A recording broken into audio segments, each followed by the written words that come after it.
कुंवर नारायण भाग 3 चैप्टर 3 जन्म 19 सितंबर सन 1927 उत्तर प्रदेश। प्रमुख रचनाएं चक्रव्यूह 1956, परिवेशः हम तुम, अपने सामने कोई दूसरा नहीं, इन दोनों काव्य संग्रह, आत्मजयी प्रबंध काव्य, आकारों के आसपास कहानी संग्रह, आज और आज से पहले, समीक्षा, मेरे साक्षात्कार, सामान्य। प्रमुख पुरस्कार साहित्य अकादमी पुरस्कार, कुमारन आसन पुरस्कार, व्यास सम्मान, प्रेमचंद पुरस्कार, लोहिया सम्मान, कबीर सम्मान, ज्ञानपीठ पुरस्कार।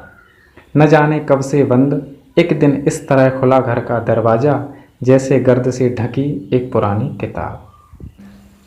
गर्दन से ढकी हर पुरानी किताब खोलने की बात कहने वाले कुंवर नारायण ने सन 1950 के आसपास काव्य लेखन की शुरुआत की।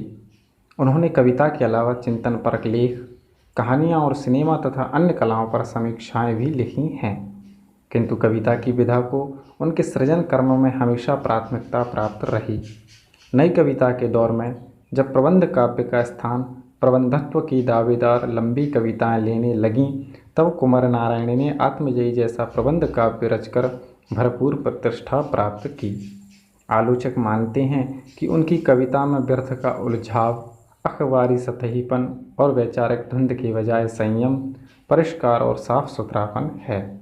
भाषा और विषय की विविधता उनकी कविताओं के विशेष गुण माने जाते हैं। उनमें यथार्थ का खुदरापन भी मिलता है और उसका सहज सौंदर्य भी। सीधी घोषणाएं और फैसले उनकी कविताओं में नहीं मिलते, क्योंकि जीवन को मुकम्मल तौर पर समझने वाला एक खुलापन उनके कवि स्वभाव की मूल विशेषता है। इसलिए संयम, संभ्रम, प्रश्नानुकूलता उनकी कविता के बीज शब्द हैं।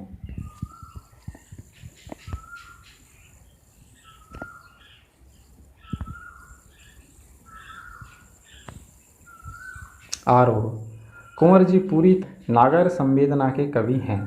विवरण उनके यहाँ नहीं के बराबर है, पर वैयक्तिक और सामाजिक ऊहापोह का तनाव पूरी व्यंजना में सामने आता है।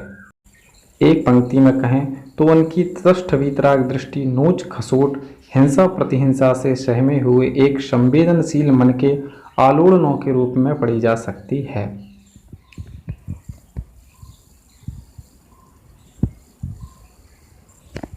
यहाँ पर कुंवर नारायण की दो कविताएं ली गई हैं। पहली कविता है कविता के बहाने, जो इन दोनों संग्रह से ली गई है। आज का समय कविता के वजूद को लेकर आशंकित है। शक है कि यांत्रिकता के दबाव से कविता का अस्तित्व नहीं रहेगा। ऐसे में यह कविता कविता की अपार संभावनाओं को टटोलने का अवसर देती है। कविता के बहाने यह एक यात्रा है जो चिड़िया, फूल से लेकर बच्चे तक की है। एक ओर प्रकृति है, दूसरी ओर भविष्य की ओर कदम बढ़ाता बच्चा। कहने की आवश्यकता नहीं है कि चिड़िया की उड़ान भी की सीमा है। फूल के खिलने के साथ उसकी परिणति निश्चित है, लेकिन बच्चे के सपने असीम हैं। बच्चों के खेल में किसी प्रकार की सीमा का कोई स्थान नहीं होता।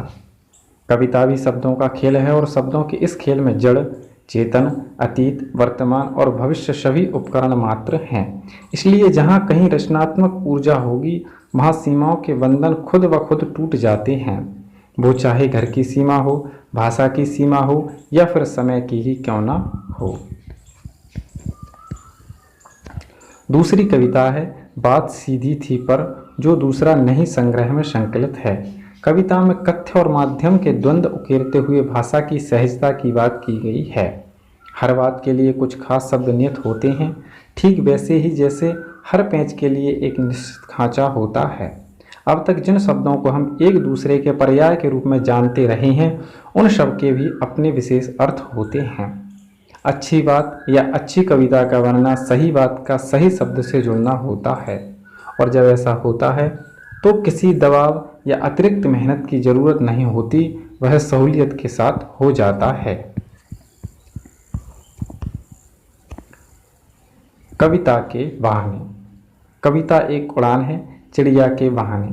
कविता की उड़ान भला चिड़िया क्या जाने, बाहर भीतर इस घर उस घर, कविता के पंख लगा उड़ने के माने, चिड़िया क्या जाने। कविता एक खिलना है फूलों के बहाने। कविता का खिलना भला फूल क्या जाने, बाहर भीतर इस घर उस घर, बिना मुरझाए महकने के माने, फूल क्या जाने। कविता एक खेल है बच्चों के बहाने, बाहर भीतर यह घर वह घर, सब घर एक कर देने के माने, बच्चा ही जाने। दूसरी कविता है बात सीधी थी पर। बात सीधी थी पर एक बार भाषा के चक्कर में जरा टेढ़ी फंस गई। उसे पाने की कोशिश में भाषा को उल्टा पलटा, तोड़ा मरोड़ा, घुमाया फिराया कि बात या तो बने या फिर भाषा से बाहर आए, लेकिन इससे भाषा के साथ साथ बात और भी पेचीदा होती चली गई। सारी मुश्किल को धैर्य से समझे बिना मैं पेंच को खोलने के बजाय उसे बेहतर कसता चला जा रहा था, क्योंकि इस कर्तव्य पर मुझे साफ सुनाई दे रही थी तमाशबीनों की शाबाशी और वाह वाह। आखिरकार वही हुआ आखिरकार वही हुआ जिसका मुझे डर था। जोर जबरदस्ती से बात की चूड़ी मर गई और वह भाषा में बेकार घूमने लगी। हार कर मैंने उसे कील की तरह उसी जगह ठोंक दिया। ऊपर से ठीक ठाक, पर अंदर से ना तो उसमें कशाव था न ताकत। बात ने, जो एक शरारती बच्चे की तरह मुझसे खेल रही थी, मुझे पसीना पोंछते देख कर पूछा, क्या तुमने भाषा को सहूलियत से बरतना कभी नहीं सीखा? ये अभ्यास है कविता के साथ। अभी आपने जो कविताएं मेरे साथ सुनी हैं, अगर वो आपकी समझ में आ गई हैं तो आप इन प्रश्नों के उत्तर ज़रूर कमेंट बॉक्स में लिखें। नंबर 1 है, इस कविता के बहाने बताएं कि सब घर एक एक कर देने के माने क्या हैं। नंबर 2, उड़ने और खिलने का कविता से क्या संबंध है। नंबर 3 है, कविता और बच्चे को समान अंतर रखने के क्या कारण हो सकते हैं। नंबर 4 है, कविता के संदर्भ में बिना मुरझाए महकने के माने क्या होते हैं। नंबर 5 है, भाषा को सहूलियत से बरतने से क्या अभिप्राय है। नंबर 6 है, बात और भाषा परस्पर जुड़े होते हैं, किंतु कभी कभी भाषा के चक्कर में सीधी बात भी टेढ़ी हो जाती है, कैसे। 7 है, बात कथ्य के लिए नीचे दी गई विशेषताओं का उचित बिंबों मुहावरों से मिलान करें। यहाँ पर आपको सही जोड़ी बनाना है। का, बात की चूड़ी मर जाना, कथ्य और भाषा का सही सामंजस्य बनना। ख, बात की पेंच खोलना, बात का पकड़ में ना आना। गा, बात का शरारती बच्चे की तरह खेलना, बात का प्रभावहीन हो जाना। घा, पेंच को कील की तरह ठोंक देना, बात में कसावट का ना होना। या, बात का बन जाना, बात को सहज और स्पष्ट करना। कविता के आसपास बात से जुड़े कई मुहावरे प्रचलित हैं। कुछ मुहावरों का प्रयोग करते हुए लिखें। व्याख्या करें। जोर जबरदस्ती से बात की चूड़ी मर गई और वह भाषा में बेकार घूमने लगी, इसकी व्याख्या करना है।